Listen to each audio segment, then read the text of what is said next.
Step 3, you grow hard about what you want to be. Step 4, everybody just do your thing. Wake up, today's gonna be a good day. Wake up, today's gonna be a good day. Wake up, today's gonna be a good day. Wake up. Welcome to Tales from the Field. My name is Bradley Ball, and we are back and better than ever. Last week, we took off for the 4th of July holiday. We have the Azure Data Community Roundtable coming up for you right now. Then on Monday, Daniel Taylor was back again with Azure SQL Managed Instance Instant Pools. Fast, predictable, and scalable. The dog days of summer are in effect, and we are here with the roundtable, and we have another video coming on Wednesday. So much to do, so much to see. You don't want to miss a thing. This is your first time making it over to Tales from the Field. Give us a like and give us a subscribe. We drop content on Monday, Tuesday, and Wednesday. Monday and Wednesday are our MS Tech Bits. Tuesday is our Azure Data Community Roundtable. That is why you are here right now, is to help us celebrate the content created by the creators in the community. And it is so wonderful to have you with us. We are streaming out of the hub of Tales from the Field over on our YouTube channel. And if you want to interact with the show, it is so easy to do so. Our good buddy, Steve Hughes, we are looking forward to you being there. We love you, Steve. Thank you so much for joining us. So how do you interact with the show? Well, you just make a comment on the stream like our good buddy Steve just did. Then one of my amazing co-hosts will see that comment. They will add it to the stream and you will be a part of the show. Speaking of those amazing co-hosts, I am joined by the mountain man, Mr. Daniel Taylor, the man in the very snazzy Star Wars hat, Mr. Josh Luedeman, the best beard in the business, Mr. Andreas Padilla, and of course, the one and only, you don't have to wait for the Olympics. This man is a walking gold medal. It's your friend and mine, Neeraj Jhaveri. Quick call to action. You are here for the Azure Data Community Roundtable, and we want you to be a part of the Azure Data community. So how are you going to do that? Well, head over to the Microsoft site and find a user group near you. If you are a member of a user group, if you have a leader of a user group who's not a part of this, go ahead and join. There's a lot of free benefits to joining in this, and you get listed as a user group that people can find. There's also wonderful updates for conferences, blogs, all kinds of great things. And joining a user group can really help you advance your career. It's part of the reason that all of us are here. So you want to make sure and do that. And after you get to be part of a user group, where do we want you to go? Well, we want you to get some free training by heading over to SQLSaturday.com. You can see we've got some great events that are coming up. And Daniel Taylor, you were just a part of SQL Saturday South Florida this past week. How did it go? It went awesome. The rooms were packed. Brad Schott and I had 45 plus people all day for all 6 sessions we gave.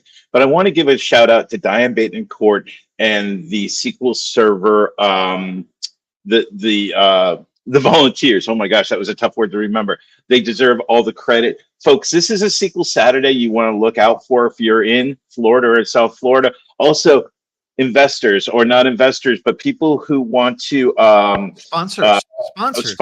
Thank you, man. Thank you, Brad.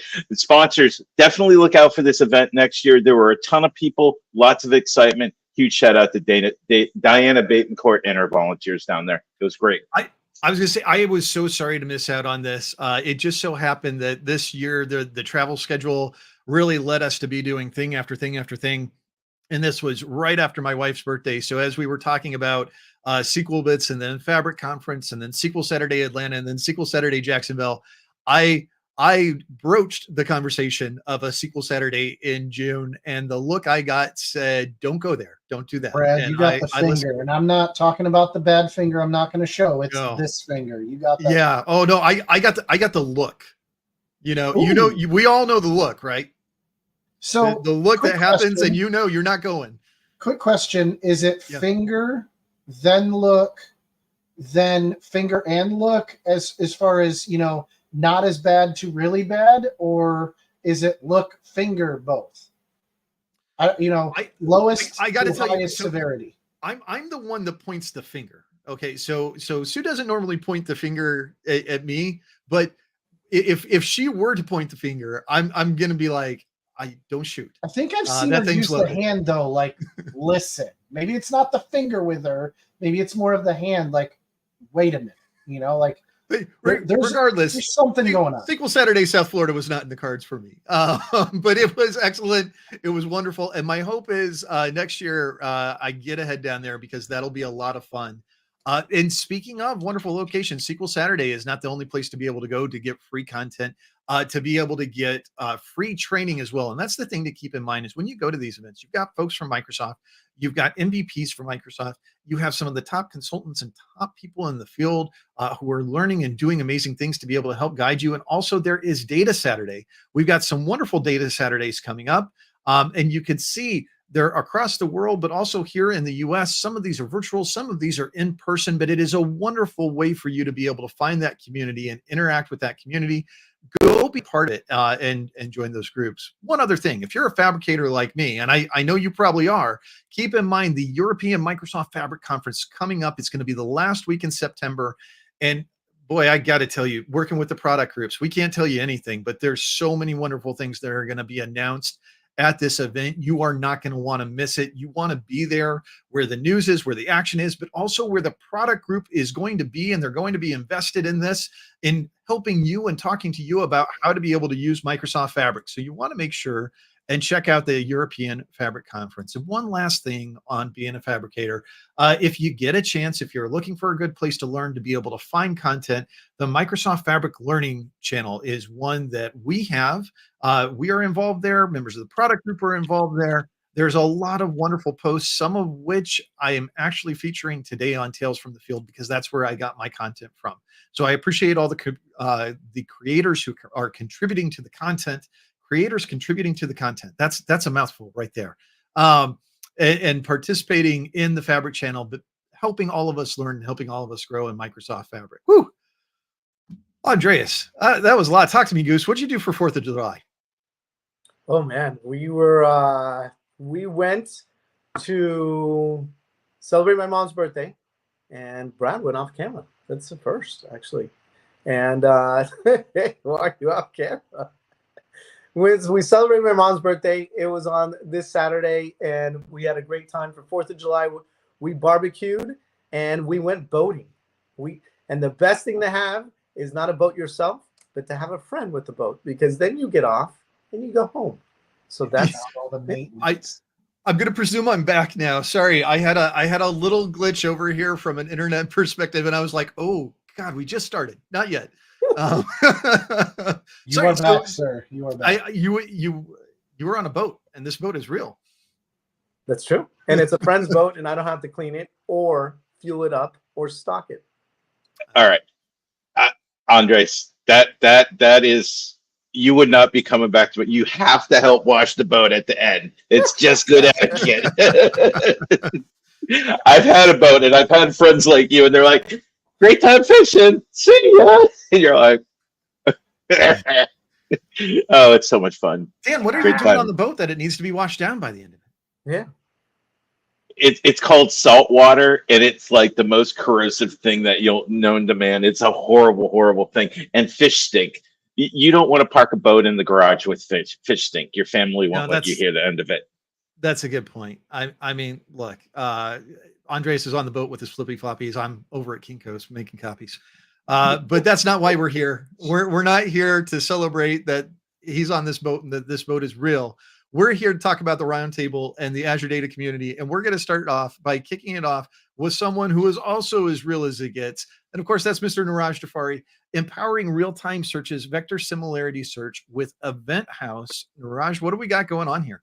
So vector databases, I mean, that's the new buzzword this probably in the last couple of months. And Fabric is now enabled with vector databases searches. I mean, Anshu goes over what is vector database. If people have not any idea what vector databases is, he's explaining up why do you need a vector databases and vector databases searches. I mean, basically it's for the search part of it. Then he goes over vector and embeddings, right? I mean, that's how the vectors would be working on it. I mean, I know Brad and Josh, you shared a big article last time for Buck who shows you the difference between pineapples and through the vector databases. But yes, that is what vector databases does it. And then how Event House in Fabric real time can use the vector databases. So this is how it's working on it.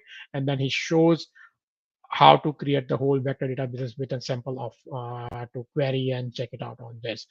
He even gives you steps to start going over it. Pretty cool. I mean, because right now everything is getting enabled with vector databases, right? I mean, SQL Server with vector databases, PostgreSQL Server with vector databases. So that is something that is cool. Fabric now having vector databases search capabilities is something cool to have it. That is awesome. I love it. I love seeing how vector databases are coming into play as we see the maturity of AI. Josh, go ahead, sir. Well, I was going to say, Neeraj, you mentioned an article from Buck. I'm having trouble remembering that one. What did that article prove? I can't remember. So that article had pineapples on pizzas have the lowest, or it should not be even used, according to the research that they did on the vector databases. So. Oh, what's that? Josh is breaking up and going through a tunnel. I No. Yeah. I was very clear that that article proved pineapple does not belong on pizza. I remember that clearly now. Thank you for the reminder, Neeraj. Back to you, Brad. Well, it's really important to note that AI is flawed and doesn't always come out with correct conclusions. Keep that in mind. And the mountain man ordered a pineapple pizza. I don't want to say, but he got a really bad pizza from there. So. Well, everybody can have a bad experience with food. I mean, it just happens. You go to a bad restaurant, you get bad food. You go to a good restaurant, you get great New York style pepperoni and pineapple. But enough about that. What we're doing is we're going over to something that's almost as complimentary, and it's a Kevin Champ blog. And I think this is going to be the longest title of the week. And I did it to myself. Utilize the development pipelines, develop all PowerShell script and Azure DevOps to update Microsoft Fabric deployment pipeline stages. Whew, that was a lot. But what is this about? Well, we have these amazing things called deployment pipeline stages that you can utilize within Microsoft Fabric. And what Kevin Chant does is he shows how you can use and integrate DevOps and Azure PowerShell to be able to have your approval, stage your approval in DevOps, and be able to push this through different environments. One of the most complicated things I think right now is figuring out exactly the way that we're supposed to be doing DevOps within Microsoft Fabric. And if you have any questions about that, Kevin Chant has a plethora of great information. He starts off by talking about deployment pipelines, how we can utilize those. He points to PowerShell scripts he has that utilize the deployment pipeline API scripts, specifically within Microsoft Fabric, why you want to use these, the individual stages. And it's something that we've held off creating videos. We were waiting for a couple different features to arrive, and those features are in place. And we're going to have to start looking at how we make some videos utilizing this and showing people how we can do this.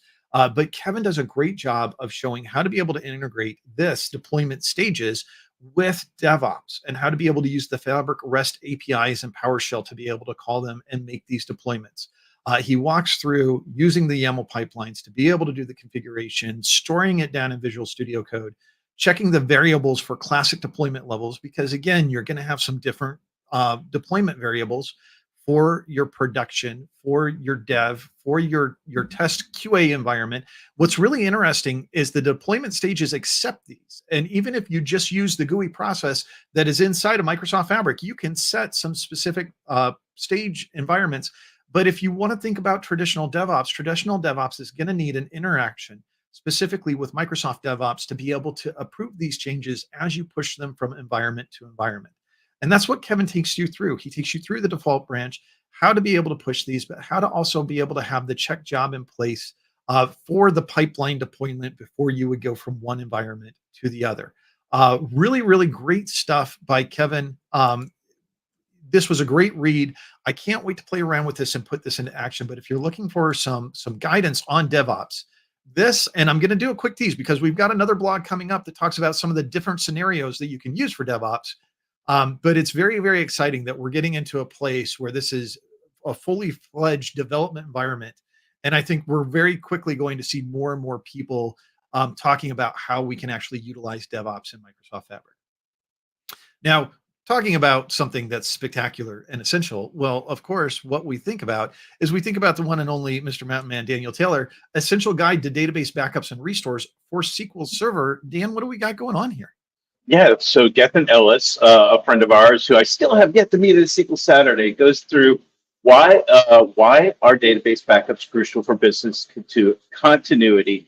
Then he goes through understanding the primary types of database backups, goes through the full differential, the transaction log, putting together a comprehensive backup strategy for your recovery mode, then goes through some examples real quick of how you would set one up, set up your Sunday backup full, your differentials Monday through Saturday, and your transaction log backup every 30 minutes. And it goes through a nice conclusion here. The best part of this, and a lot of us will say this out there, and you may hear us drone on about this, and it may drive you all nuts, but the only good backup is the one that you test. So make sure you also test your backup and your recovery scenario when you're putting this together. So great brief article here by Geffen on the proper way to set up a comprehensive backup scenario for your environment.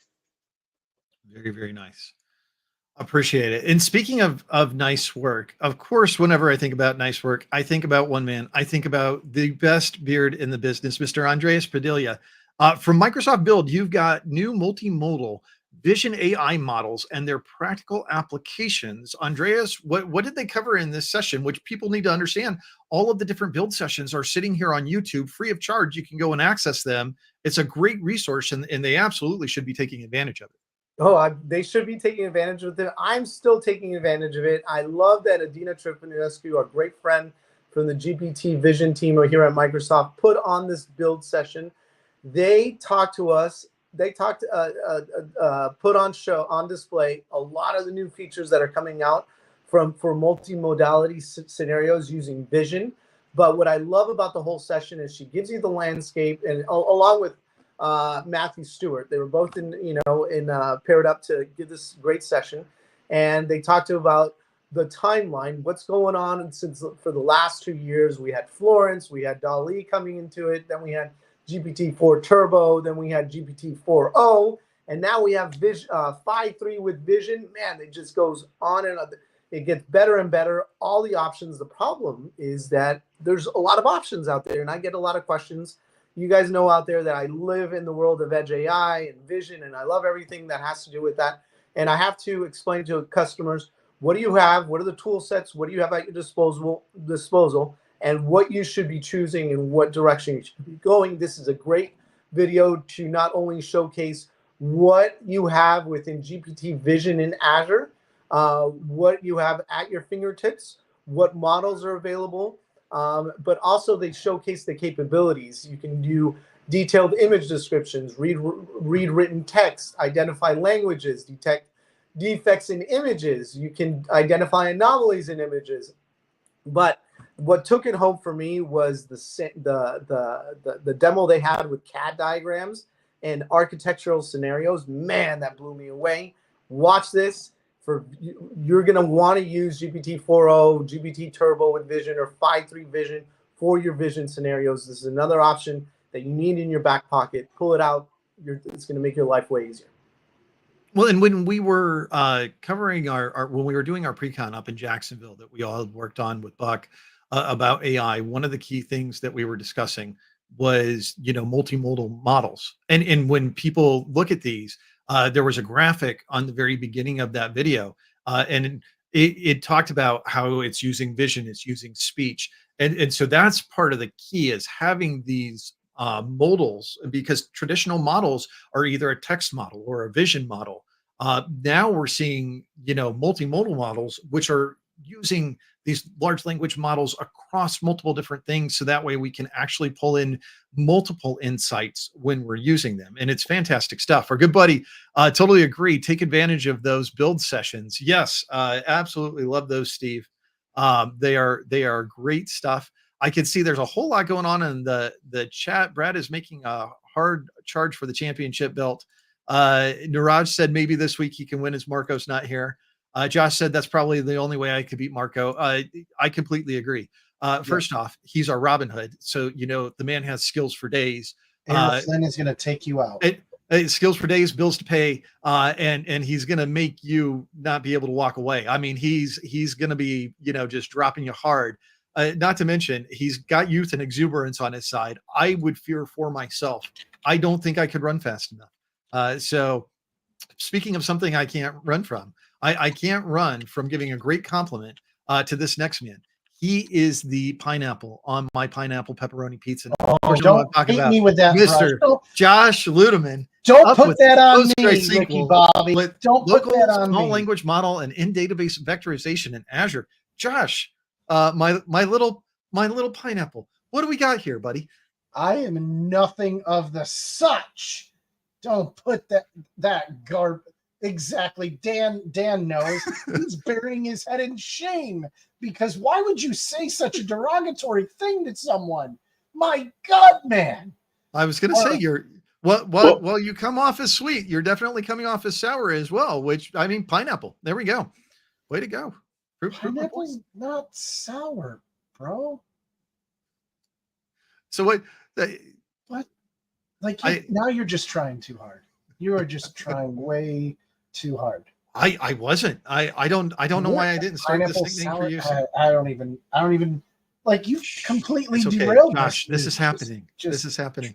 Hey, Luedeman, get to the lane. Come on, man. Woosah. And then he told shenanigans. I was totally ready to go there, and then he's like, pineapple, and he, like everything pineapple touches, it screwed it up. All right. So this article, thank you, Brad. PostgreSQL with local small language model and in-database vectorization.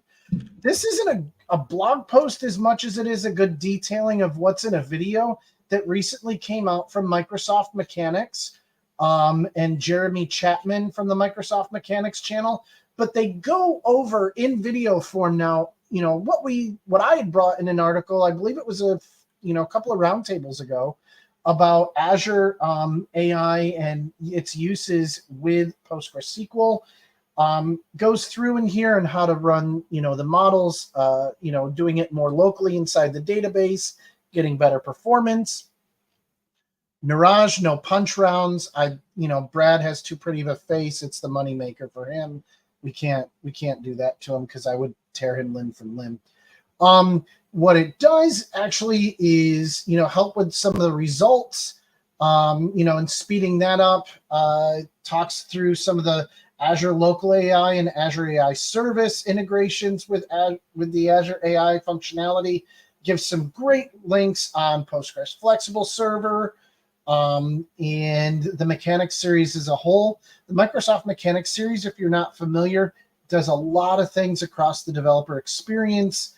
Lots of good videos there, helps keep you up to date on products and use cases and things like that. So definitely check out Jeremy Chapman in the group, and Zachary Cavanaugh as well with Microsoft Mechanics. There's a lot of great stuff going on there. Absolutely. Great job by the Postgres team. And I don't want to take away anything from what their work is. I love it when there's a video embedded as well to be able to help be able to get a topic come through at the end. So make sure and check out that link. Speaking of the links, I don't think I got them in the description of the video. So what I'm going to do is I'm going to make sure as we're before we get out of this, that I will have all of these links transferred over there. We were having some good discussions before we started the show and the pre-show. But I'm going to try and get that over in the next couple minutes. So speaking of, let's go ahead. Let's head over to the next link. And the man that I can only describe as the star of the show, Mr. Neeraj Jhaveri. Easily move your data across workspaces using modern get data of fabric pipeline. And I think this is one of the things that was alluded to in Kevin Chant's blog, and I'm very, very excited about this. It's a lot of fun to be able to play around with, and it's very exciting that we have this feature and functionality. So this feature was introduced just for the feedback that we got it from the customers, right? I mean, people were like, how do I move data between each different workspaces, and particular for the Medallion architecture, right? Moving data from bronze to silver to gold. That definitely was one of the asks for that. And Penny explains you out. This is a new functionality that came in, copy assistant into data pipeline, and you click on this particular button in between, and then you can move your data from one workspace to another workspace, and you can also filter it out different connections on it. So That is something that a lot of people have been asking it up for moving data in there. And this was, I mean, I like the functionality overall to move data easily between workspaces. I mean, Yeah, and I was going to say there's some really, really neat features to this. I've been playing around with this a bit. One of the things that surprised me the most was the capability when you were moving data between different objects to be able to set different environmental things. So, for example, if you had lake houses that were named different names between your dev environment, your test environment, your production environment, you could set a new default lake house as you deployed items to that new workspace. Same for your data warehouse names. And we don't have the full use of environmental variables yet in Fabric, the same way that we do within Azure Data Factory or within Synapse pipelines. I know that's something that the team is working on, but I have to imagine that will be baked into this process when we get it as well, which will be absolutely fantastic to have that capability to integrate those systems and those different changes as you go from one environment to another. And you can actually manage that within the Fabric GUI itself. You can connect this to DevOps like Kevin Chant did and have your DevOps approvals in there to move from one environment to the other. Or you could do this completely within Fabric and within the GUI itself. Really, really amazing stuff. And a very, very neat way to be able to deploy this. And traditionally, we think of moving this in those deployment environments. But even if you're just doing a demo or a POC and you want to clean up an environment, you could also use this to be able to migrate over to a new workspace and trim that old workspace down. So speaking of, go ahead, Dan. Yeah, so let me get this straight. If I have data in one workspace sitting in a storage account, I can now use this to move data to another workspace in the same Fabric tenant, or did I get that wrong? I think it's just metadata items. Metadata. Okay. Yeah. I didn't hear the meta part, and I was like, I've been waiting for this, and I scared Neeraj. We lost Neeraj. And fun fact: pineapple has enzymes that eat the human body. That explains why Josh is self-destructive sometimes. that explains it a lot. But so next up, continuing on with the CI/CD, I specifically found this article, and I really love this. Mark Luedeman. Mark has a wonderful blog, Fabric CI/CD with Git deployments and release strategies. And what this is Mark covers some of the holistic CI/CD scenarios that we have for workspace Git integration, and then set up one as a Git-based deployment where we use traditional source paths. We're deploying from DevOps. We're using the Git API to be able to do a sync and pull and builds. The second is using Git and build environments. And then the third is actually using Git and Fabric deployment pipelines, which is what Neeraj's blog was about and what Kevin Chant was talking about, how to be able to combine Git and Fabric deployment pipelines in a lot of detail. There's a lot of wonderful detail and graphics that Mark put together to be able to explain how these different items work. And it's really worth going through and looking at these as you look at your DevOps strategy that you want to utilize for Microsoft Fabric to be able to understand how this is working together. So I think this was a really great conceptual blog that helped pull a lot of different scenarios together. I thought that it was a really, really nice job. Josh, that's enough. That's enough. Don't make me take your banner permissions away. What? That wasn't you. That was Neeraj. No, it wasn't me. Matthias Duarte. I don't know who Matthias, it was. thank you for joining us. I wouldn't be so brazen to just put that on somebody if I don't have proof that they did it. But I know it wasn't me. That's okay. I've got the permissions to delete it, so I'll just go ahead and delete it. There we go. We don't have to worry about that banner again unless your Neeraj recreate it.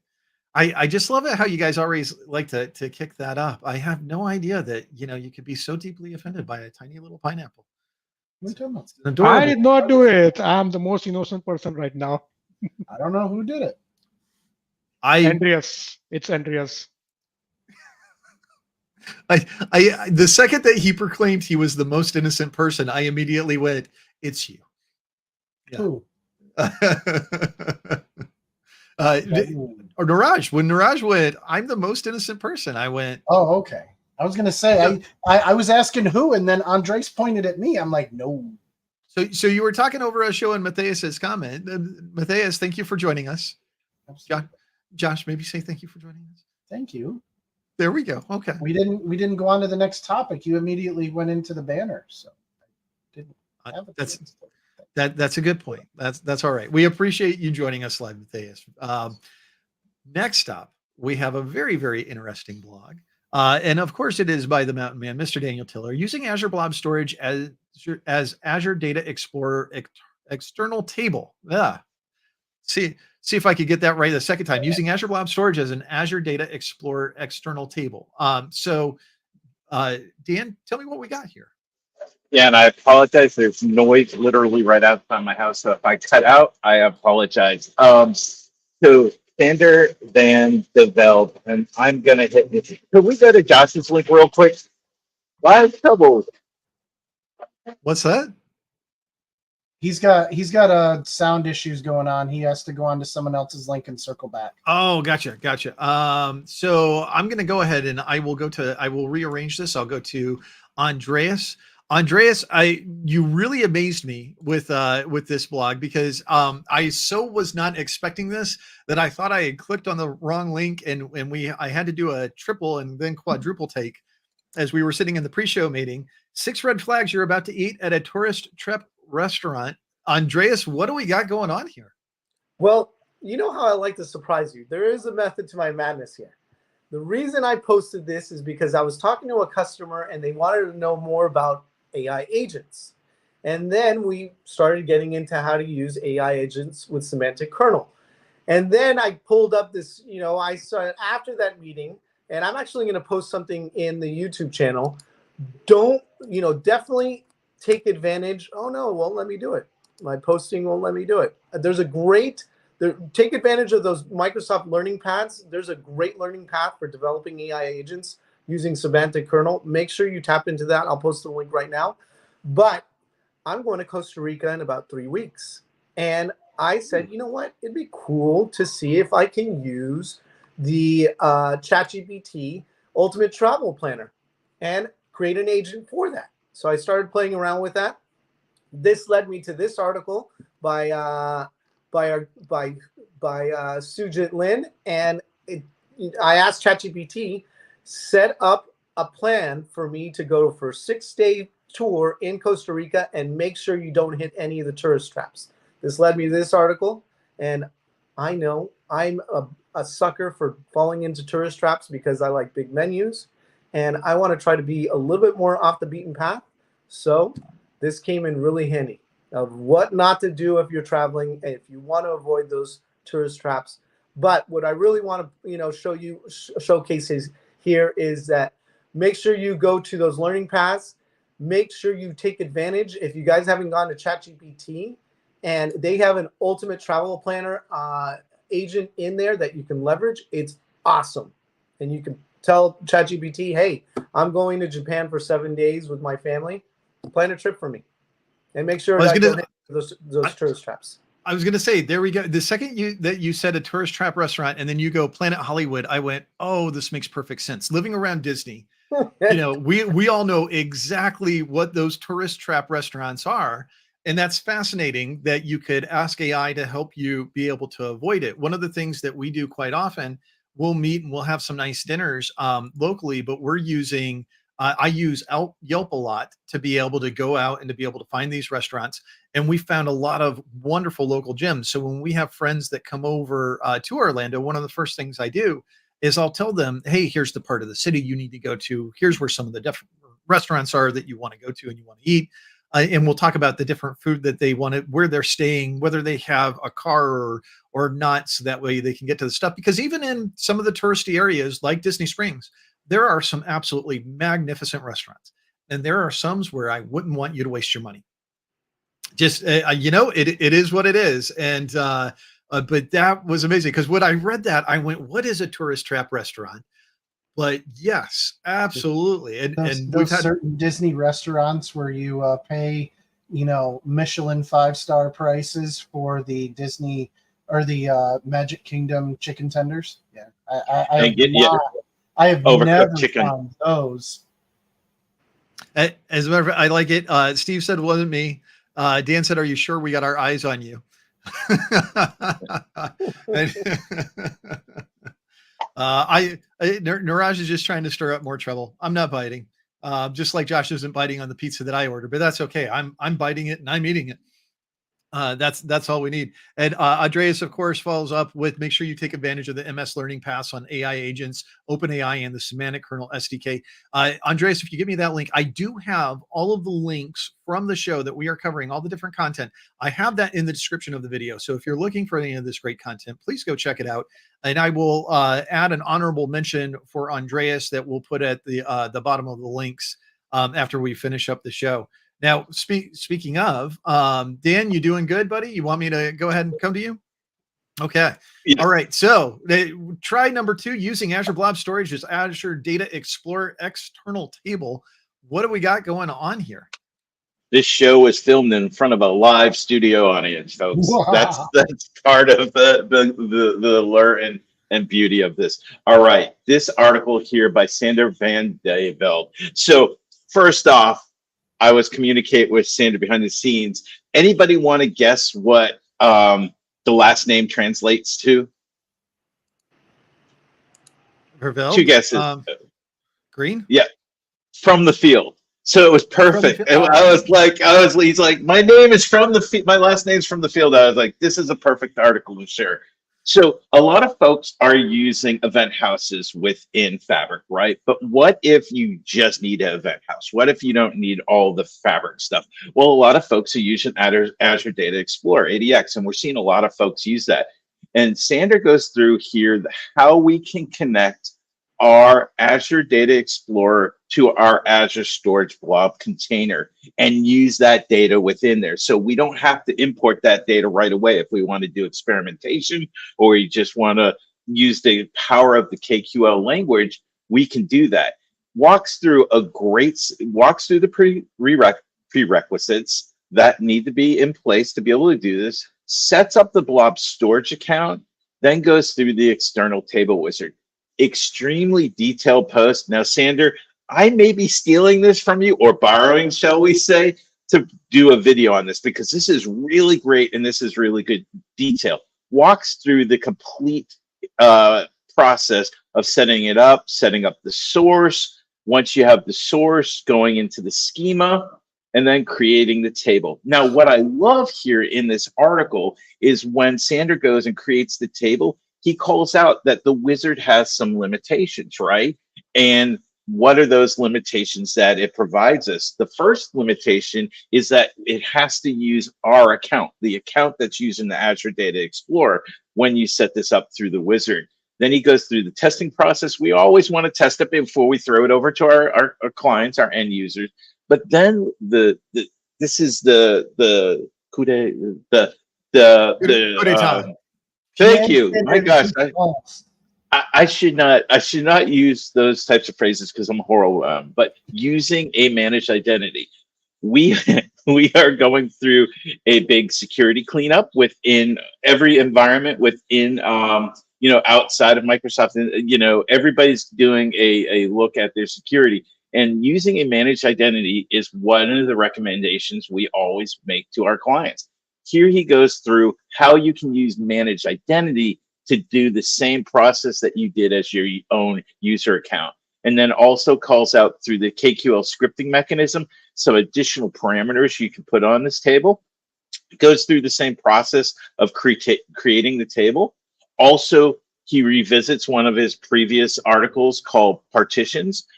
Definitely recommend going through this whole article here and reading Sander's conclusion. A very good end-to-end detailed article of how to use ADX with our storage accounts. Very, very nice work. I love it. I love the use of Data Explorer.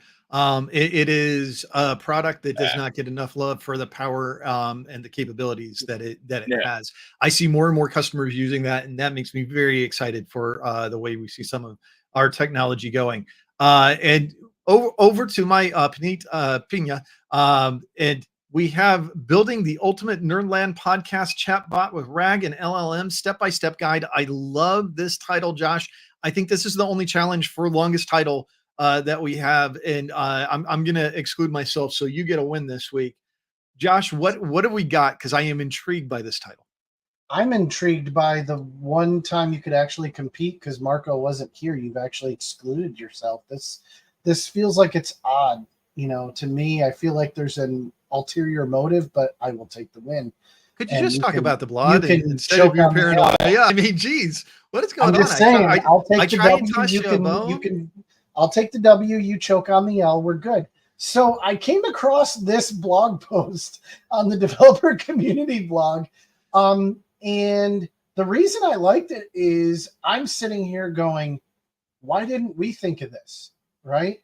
So what Arn goes through here is building using LLMs, building a chat bot accompanying the Nerdland podcast using RAG as well as the LLMs to actually create a chat bot that indexes on all of the transcripts of every single podcast so that you can interact with the chat bot and ask it questions.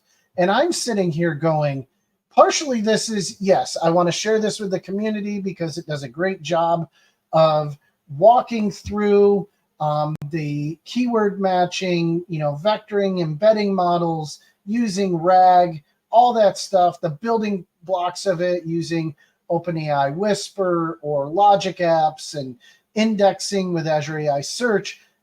But the real reason I put this up is we're going to have a production meeting in front of the audience and go, why weren't we the ones to do this first? This seems like a great idea for something for us, for the show, for the channel. But I saw this and I was like, this is really awesome. And I want to share it. So it seems really, really cool. I love the concept. And I think you just voluntold yourself that you're working on it. I'm fine with that. He's working on it. I heard it too. And let me add that to the list of demos that I'm building for us to do. Let me just add that up. Dan said he thought he was the one who was supposed to wear the tinfoil hat. I agree. No. I guess not. Andreas at one point in time had a slight level of paranoia, but then I feel like that shifted over to Dan. Now it's shifted over to Josh. It seems slightly contagious. I guess either next it hits me or Neeraj. No, I'm not here to take Dan's tinfoil hat. I know you didn't take it. Your you ways, it. Sir, to do things and have ulterior motives. That I'm just saying I'm watching you. That's it. Yeah. So last week, a couple weeks ago, this is funny. So Marco was doing such a great job. He was being very deft, and it was part of the reason that his mute button was on and off constantly. But there was some work going on in the background. And whenever he came off mute and had to talk about an article, we could hear this womp, womp, womp in the background. And I kept waiting for him to talk on mute because he was muting. So he was literally muting in between any exchange that we had. And so I stopped and I complimented on it because I was going to give Josh a compliment as I transitioned into his last article. But I stopped and I complimented Marco on it just because he was doing such a good job. And Josh immediately goes, Oh, I see what you're doing here. We had to have a talk after the show just so I could be like, dude, I don't even know what you're doing. And he goes, that was a dig. You were making a dig at me because I talk on mute. And I was like, because I was like, dude, not even where my mind was going. I was trying to back up and use a new compliment. And I was going to talk about your awesome thing. So yeah, I mean, Dan, I just, he full display. He's earned it. There are some rules in this world the man that I abide by, and one of them is there's no such thing as coincidences. So it was just a coincidence that you happened to be complimenting him right before you spoke to me. Okay. Yeah. Pretty much. It's coincidence. Okay. I mean, I prefer that, when you're wearing your Star Wars hat, if you're going to go super paranoid, we need to get you like a Darth Vader Sith themed hat and shirt. Maybe go with a little more red in the background. That'll inspire my. You don't want that. I want that. Well, I appreciate you playing along, Dan. So real quick, before we head off, we've got a couple things to talk about. So first off, the schedule has changed around a little bit for Live 360. We are now going Sunday through Thursday for the show. And we are going to be there. We're going to be at the event. There are a couple pre-cons now that I'm going to be a part of. We're going to kick off on Sunday with myself, with Neeraj, with Dan, with Josh, with Buck, Woody, Bradley Schatt, and we're all presenting on Microsoft Fabric. And we're going to be doing an end-to-end scenario for Microsoft Fabric over at Live 360. Then on Monday, Daniel Taylor, myself, and Thomas Sarak are going to be doing a Fabric pre-con. But what we're actually doing is we're doing Database Watcher, some troubleshooting scenarios, and we're using how you can store that data in a Fabric event house and be able to create your own custom reporting and alerting based off of Database Watcher. It's going to be a really, really fun time. That's going to be on Monday. Monday night, they will also have the Dine Around, which is a great thing that you want to be a part of. It's a chance to be able to interact with us. The speakers go out, hang around, have a good time. And then typically we'll peel off, we'll have some dinner. But Tom and I are talking about, we're going to have a couple live broadcasts of what to expect if you're a first timer. But also we're going to look at setting up a couple different events where we can do some meetups and some hangouts throughout the week while we're a part of Live 360. And if you don't know where Live 360 is, Josh, hit it for me real quick. Where are they going to be? Oh, it's on the beautiful green, luscious grounds of Universal Studios at the picturesque Lowe's Royal Pacific Resort and Conference Center in sunny, bright Orlando, Florida. Absolutely. It's always a good time. It is just before Thanksgiving. There's no place in the world that you wouldn't want to be other than right there. Not only that, great conference event to be able to bring your family to.